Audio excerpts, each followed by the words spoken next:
Mbanje kubasuhuza muri iki gitondo cy'umugisha, mbashe kubaramutsa mbifuriza ibihe byiza. Uyu ni umukozi w'Imana nanone Frere Tuyisenge. Iyi ni ya saha, uyu ni wa mwanya tujya tuganira ku ijambo ry'Imana. Rero uyu munsi nifuje ko twaganira ku magambo y'Imana, umutwe w'amagambo nise Kubaha Imana kandi murwanye satani. Ayo magambo turaganira ku ijambo ry'Imana, turasanga mu gitabo cya Yakobo ibice 4 umurongo waho wa 7. Reka dusome mu izina rya Yesu. Jambo riravuga ngo nuko rero mugandukira Imana, ngo ariko murwanye satani nawe azabahunga. Yegera Imana nayo izabegera.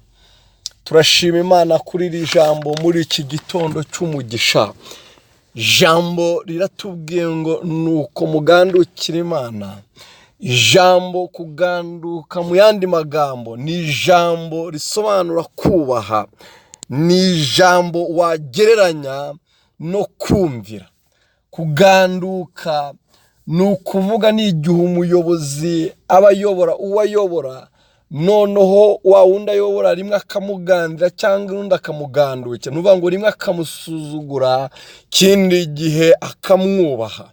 Rero ijambo riratubwiye ngo nuko mugandukira Imana. Mu yandi magambo ngo ni mwubahe Imana, mwumvire Imana mu by'ibayobora kandi mwumvire Imana ibyibategeka. Rero kugira ngo mbashe gusobanurira ijambo ribashe kumvikana neza, ijambo kumvira Imana, ese umuntu yakumvira Imana? Ese uba mu bana b'Imana? Ese uba muri uwo muryango w'ab'Imana? Kuko iyi si abantu benshi tubasha kwiyitiranya, tubasha kutabasha kubisobanukirwa, ntitubashe gutekereza ko tukavanga abantu twese turi ab'Imana. Yego turi ibiremwa byayo, turi ibibumbano byayo, ariko kubera Imana ubuhangange bwayo, Imana ubuntu bwayo n'imbaraga nyinshi ifite, yemereye umuntu amahitamo, yemereye umuntu kwitoraniriza cyangwa kwicagurira. Ntago ishyiraho igitugu cyangwa ishyireho agatuza, ahubwo iravuga ati mwese ni njye wabaremye, ariko noneho nshyizeho umuryango. Hari ababasha kunyoboka kubera yuko ubwo satani yaramaze kunanirana mu ijuru, ngo Imana imumanura kuri iyi si, Imana imukura mu bwami bwayo, Imana ihitishamo. Iravuga ngo rero satani, ubwo uvuye ahangaha kandi nawe wari umutegetsi, kandi nawe wayoboraga, kandi nawe wari ufite ubutwari, wari ufite imbaraga, genda nakubwira icyo byo uzakora byose. Yego uzabikora uzi kuri kugira nabi uri guhemuka, ariko njyewe uzabasha kuntoraniriza mu by'ukuri, kubera ko igihe twari turi kumwe mu ijuru, iyo naza kubishishoza nk'Imana ntago nari kubasha kumenya ko satani wowe ubwawe uri mubi.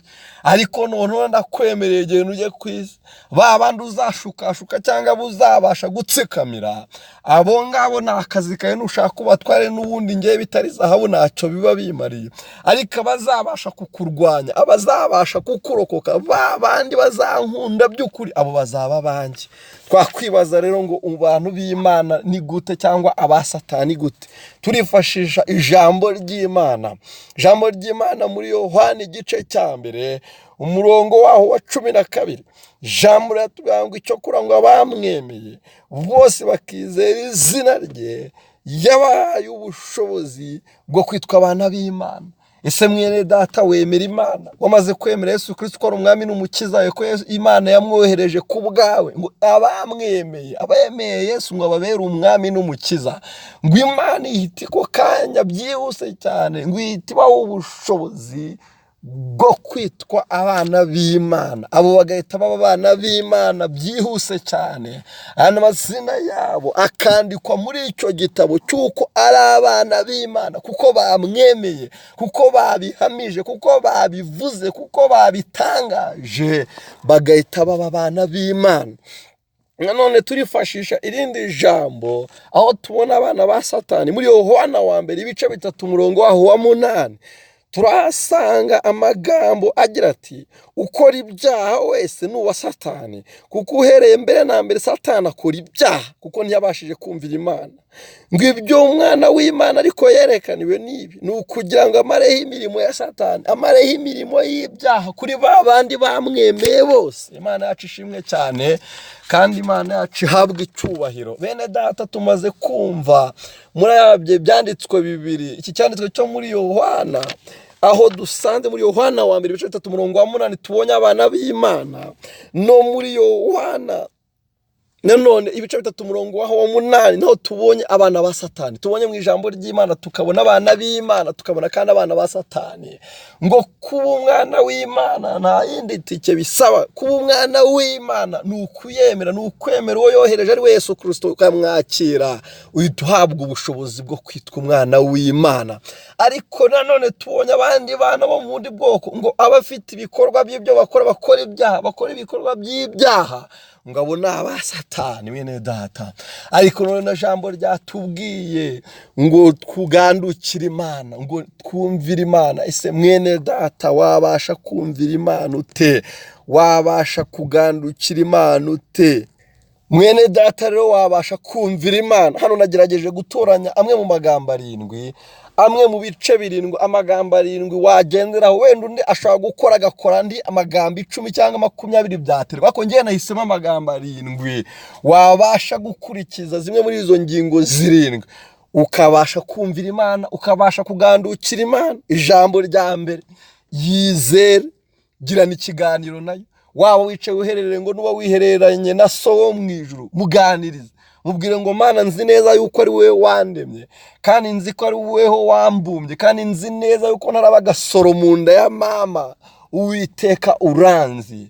Rero nk'uko nyaneshuka rimwe na rimwe nkaba nayo, nkabasha gukora ibyaha, nkabasha gukora ibicumuro, ibyo bigatuma nabasha kuba umwana wawe. Ndakwinginze, ndi umunyantege nke, nyambika imbaraga kugira ngo mbashe kugendera mu nzira zawe, mbashe kuba umwana wawe ukunda, mbashe kuba umwana wawe ukagirana ikiganiro nacyo, nk'uko umubyeyi agirana ikiganiro n'umwana. Umwana akaza aterega mama, burya nubwo ari ibyo umbwira simbyumve rimwe, simbikore. Nk'uko umubyeyi yiyunga n'umwana, niko nawe wabasha kwiyunga n'Imana mu kiganiro mwagirana. Ukiyunga na ijambo rya kabiri, ukayibwira ngo Mana, aho naba narakoze ibikorwa byose binganisha mu nzira ya satani, nkakora ibikorwa muri ako kanya nkitwa umwana wa satani kuko nakoze ibya satani byararikira, Mwami ndakwinginze umbabarire. Ugakora kwiyunga nayo ku kintu icyo ari cyo cyose uzi umutima wawe gushinja, nawe ubwawe uzi ukora kitabasha kunezeza Imana. Ijambo rya mbere ni ukugirana ikiganiro nayo. Ijambo rya kabiri ni ukwiyunga nayo. Ijambo rya gatatu, yihereze, bwira Imana ngo Mana, uyu mubiri ndawuguhaye, uyu mubiri uyoborwe nawe, uyu mubiri Mwami uyobore, ndawukwihereye buri gikorwa cyose, kuko ijambo ritaraba ijambo mu kanwa kanjye. Ndakwinginze, jya uriyobora mu izina rya Yesu Kristo w'i Nazareti. Ijambo rya kane, yiyegurire ikubemo. Bwira Imana ngo Mana, ibyari bintuyemo byose ndabyanze, bitari mu mugambi wawe. Ibigeso, imiterere yanjye, ndakwinginze Mwami, mbamo mu buzima bwanjye. Imana ndakwizeza yuko izakubamo. Icya gatanu, yiragize ibane nayo, ibwire ngo Mana, nyemerera ubane nanjye. Ijambo kubana n'Imana, mu by'ukuri umukozi w'Imana Samusoni ntabwo yabanaga n'Imana, ahubwo rimwe na rimwe ngo umwuka w'Imana yamuzagaho, ngo umwuka w'Imana yamara kumuzaho, ngo akagenda agashwanyaguza Abafilisitiya, agashwanyaguza intare, ari umugabo w'igihangange. Ariko mu yundi mugoroba ugasanga yiryamiye ku bibero bya maraya. Bivuze yuko Imana ntabwo yabanaga nawe, icyokora yamubonekagaho, ariko ntabwo yabanaga nawe. Ijambo rya gatandatu, bisabe Imana ikubera inshuti. Bwira Imana ngo Mana, muremyi wanjye, ndagusaba ubushuti mu izina rya Yesu, ndagusaba ubushuti, umbere inshuti mu izina rya Yesu. Ndakwizeza yuko Imana izakubera inshuti idatenguha, izakubera inshuti zatazakuvaho, izaba inshuti mu bana, ku buryo uzajya uyambaza ikavuga ngo mwisi mfite umuntu w'inshuti yanjye, izina runaka, hashyira izina ryawe. Mfite inshuti yanjye mwisi bita Tuyisenge, mfite inshuti yanjye mwisi bita kanaka. Imana ibasha kukubera inshuti muri byose, mu byunyuramo byose. Ijambo rya karindwi ari naryo dusa nk'abashorejeho muri aya magambo yo kumvira Imana no kuyigandukira. Bisabe Imana ikubera umubyeyi. Bwira Imana ngo Mana, nzi neza yuko uri umubyeyi wawe mu isi yose, ko Yesu yatwigishije gusa ngo dusenge Data wa twese uri mu ijoro. Ariko ndakwinginze Uwiteka, mbera umubyeyi mu buryo budasanzwe. Ababyeyi bo mu isi yego barahari cyangwa ntibahari, ariko wowe mbera umubyeyi, umbyare mu isi wifatika. N'inkwambaza uvuge ngo dore ni wa mwana wanjye. Ibyo mwene Data Imana ibasha kubikora. Ndaguha ubuhamya ibyo ngibyo Imana ibasha kubikora, kuko ijambo riravuga ngo uyu munsi ubaye umwana wanjye, kandi ngo dore ndakubyaye. Ni ukuri Imana yakubera umubyeyi. Imana yakubera umubyeyi, ibyo wanyuramo byose ndakubwiza ukuri. Reka rero twongere turebere kwandi bice andi magambo agera ku magambo 7 nanone yo kurwanya satani. Tubonye amagambo 7 y'uburyo wabasha kugandukira Imana kandi ukabasha kuyumvira. Amwe muri aya magambo wagerageza kuyakurikiza, wagerageza kuyagenderamo, yandika hano ku gapapuro, ugerageze kubirepeta. Ndakubwiza ukuri bizakora. Iyi si bidafatika y'umwuka ikora nk'isi bifatika mwene data. Bigerageze ubikora ubirebe. Reka twongere tuganire ku magambo yo kurwanya satani. Nagerageje naho gutoranya amagambo 7 yabasha gukubita satani yasikana kamumenagura. Ijambo rya mbere: himbaza Imana, ramya Imana kandi yishime muri byose uri kunyuramo. Gerageza ugire ubuzima bwo kuramya Imana. Waba uri kunyura mu byiza, waba uri kunyura mu makuba, waba uri kunyura mu bigoye, waba ukenye cyangwa ukize cyangwa urwaye uri muzima, gerageza uramya Imana kandi uyihimbaze. Waba utazi kuririmba, udafite n'ijwi ryiza, ariko amagambo yabonekamo ibice byo kuramya Imana, amagambo yabonekamo ibice byo guhimbaza Imana, amagambo yabonekamo ibice byo gushima Imana. Shima Imana mu bibi, shima Imana mu byiza. Ibi bintu bizahangayikisha satani, ibi bintu bizakubita satani hasi kugeza ubwo aguhunga, avuye ngo iki ngiki cyo cyarasaze, iki cyararinda. Gishima Imana kandi kitamerewe na neza, aba baraguhunga yiruka avuga ati n'ubundi uyu muntu nta kintu umushakaho, uyu muntu nubwo namubabaza akajana nubwo namurwanya, ariko abasha gushima Imana. Ijambo rya kabiri: senga ubudasiba. Mu gitondo senga Imana yawe, nimugoroba senga Imana yawe, ku manywa senga Imana yawe, nijoro senga Imana yawe. Horana umutima usenga, horana umutima usenga, horana umutima uhamagara Imana. Ibwire ngo Mana, Imana ivura ababi n'abeza. Nubwo aho naba nahagaze nk'uko bikwiriye, nubwo naba nakiraniwe, nubwo naba nteze mu mibereho yanjye, ariko ndakwinginze nyingaba Imana, ndakwinginze nyambika imbaraga mu buryo budasanzwe mu izina rya Yesu Kristo w'i Nazareti. Nyambika imbaraga zawe Mwami. Iki kintu cya kabiri: gusenga ubudahwema. Atari bya bindi ngo bansengere ngo abandi ushaguza, oya, isengere. Nubwo wavuga amagambo 2 mu gitondo, ku manywa, ninjoro, buri uko umutima utewe, uko isaha uko ubyibutse, ugasenga Imana. Ibyo biri mu bintu bibasha kwirukana satani akakuvaho kandi akaguhunga.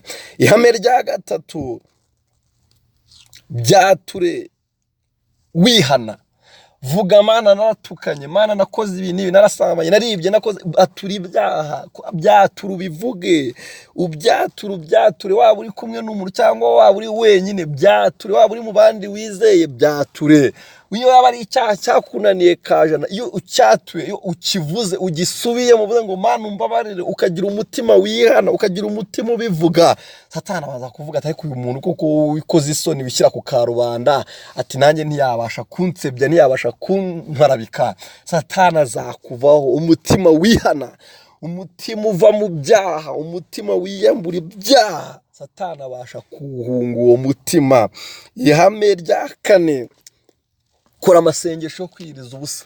Ese ni icyaha cyaba cyarakunaniye, ese ni agahinda, ese ni karande, ese ni ibyo unyuramo byose, itandukanye n'ibisekuru byawe ukomoka kwa so na nyoko, kuko bagendeye mu nzira zimwe na zimwe kandi ziragukurura mu buryo bw'amaraso. Bigenda bigukurura, bigenda bikurikira uruhererekanye, ngo uyu mwana yakoze, uyu mwana yakoze, ugasanga nawe automatique. Niba mama yaratukanaga, niba papa yaribaga, ugasanga nawe iyo migozi iragukurura. Ariko iyo ubishyize mu nzira yo gukora amasengesho yo kwihana, wihana warangiza ugakora n'andi yo kwiyiriza ubusa, iri hame rya kane, Imana ibasha kukugirira neza. Imana ibasha kukugirira neza mwene data. Reka turebere hamwe ihame rya gatanu. Ihame rya gatanu nta rindi, subiramo amagambo y'Imana cyane. Icyanditswe kimwe na kimwe, ibyanditswe bimwe na bimwe waragiye ufata mu mirongo imwe imwe, ujye uyisubiramo kenshi kandi ujye ukunda kuyihamiriza uri kumwe n'umuntu umwe cyangwa muri babiri, uvuge ngo iri jambo ryaramfashije, urisubiremo, ibyo bibasha kurwanya satani. Ihame rya gatandatu, hamya ibyiringiro by'agakiza kawe, hamya ko Imana yakurokoye, tanga ubuhamya aho Imana iba yaragukuye, ibyo iba yaragukijije, yaba ingeso zimwe na zimwe wagendera mu bihamye, byature, byamamaze, bivuge, ibyo bizabasha kwirukana satani avuye ngo uyu ntabwo nzongera kumukoresha iki cyaha. Ihame rya karindwi naryo dusorejeho ni ihame ryo gukunda guterana n'abera. Terana n'abera, wishimira agakiza, muterana muvuga Imana, muterana muvuga gukomera kw'Imana, muterana muvuga ibyiringiro by'agakiza, muterana muvuga gukomera kw'Imana, uzabasha kwirukana satani mu buzima bwawe. Kandi ukomeza buri uko bukeye n'uko bwije wiyibutsa ijambo ry'Imana, unarisoma, Imana izakugirira neza. Urakoze mwene data waduteze amatwi, unifurere tugisengera kugezagaho ijambo ry'Imana. Ndakwingingira niba utarakira Yesu Kristo umwami n'umukiza wawe, subiramo aya magambo umwakire kugira ngo ugirane ubushuti n'Imana kandi ubashe kurwanya satani n'abazaguhunge. Subiramo ngo mwami Yesu, ndakwakiriye umbere umwami n'umukiza w'ubugingo bwanjye. Rokora ubugingo bwanjye, amazina yanjye uyandike mu gitabo cy'ubugingo, uyandukure mu gitabo cy'urupfu. Kuva uyu munsi sinkiri uwa satani, ahubwo uyu munsi mbaye umwana mu bana b'ubwami, none n'iteka ryose. Mwami, umuntu usubiyemo aya magambo ndamusengeye. Mwami Yesu Kristo, nkweretse umuntu watuje akanwa ke kuri umwami n'umukiza we, umukize kandi umugirire neza, ukomeze kuba mu ruhande rwe no kumwambika imbaraga zawe, kuko uri Imana ibishoboye kandi bibashije. Ni mu izina rya Yesu Kristo umwami n'umukiza wacu, amen.